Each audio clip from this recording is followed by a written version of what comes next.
Hello friends, welcome to my channel. మా ఛానల్లో చిన్నపిల్లలకు సంబంధించిన వీడియోస్ పెడుతున్నాను. ఈరోజు వీడియోలో పిల్లలు పుట్టినప్పటి నుంచి ఫస్ట్ 1 మంత్లో యూజ్ అయ్యే కొన్ని టిప్స్ చెప్తున్నాను. ఈ వీడియో మీకు నచ్చినట్లయితే మీ ఫ్రెండ్స్కి షేర్ చేసి అలాగే నా ఛానల్ని సబ్స్క్రైబ్ చేసుకోండి.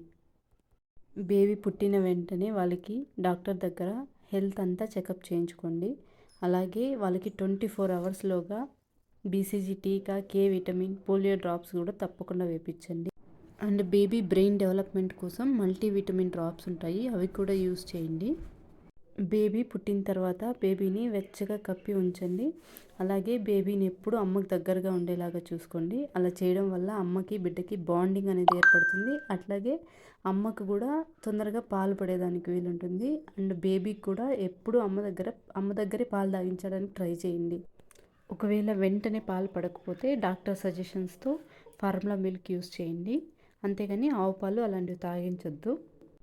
పాలు తాగించిన ప్రతిసారి వాళ్ళకి వీపు మీద తడతా తేన్పు తెప్పించండి. అట్లా చేస్తే వాళ్ళు వాంతి చేసుకోకుండా ఉంటారు.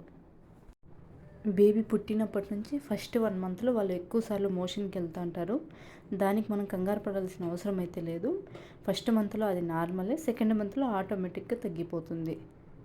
ఒక్కోసారి 4-5 రోజులైనా సరే మోషన్కి పోరు, అది పర్వాలేదు. ఒకవేళ వారం తర్వాత కూడా పోకపోతే ఏడుస్తూ ఉంటే డాక్టర్ దగ్గర ఒకసారి చూపించండి. ఫస్ట్ 1 మంత్లో బేబీ స్కిన్ చాలా స్మూత్గా ఉంటుంది కాబట్టి డైపర్స్ ఎక్కువ వాడితే ర్యాషెస్ వచ్చే ఛాన్స్ ఉంటుంది. డైపర్స్ని వెంటనే మారుస్తూ ఉండాలి.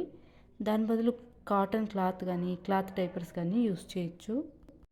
అలాగే పిల్లల్ని చీటికి మాటికి ఎక్కువగా నీళ్ళతో కడక్కండి. ఏదైనా తుడవాలి అంటే మనకి మెడికల్ షాప్లో వెట్ వైప్స్ దొరుకుతాయి, అవి యూస్ చేయండి.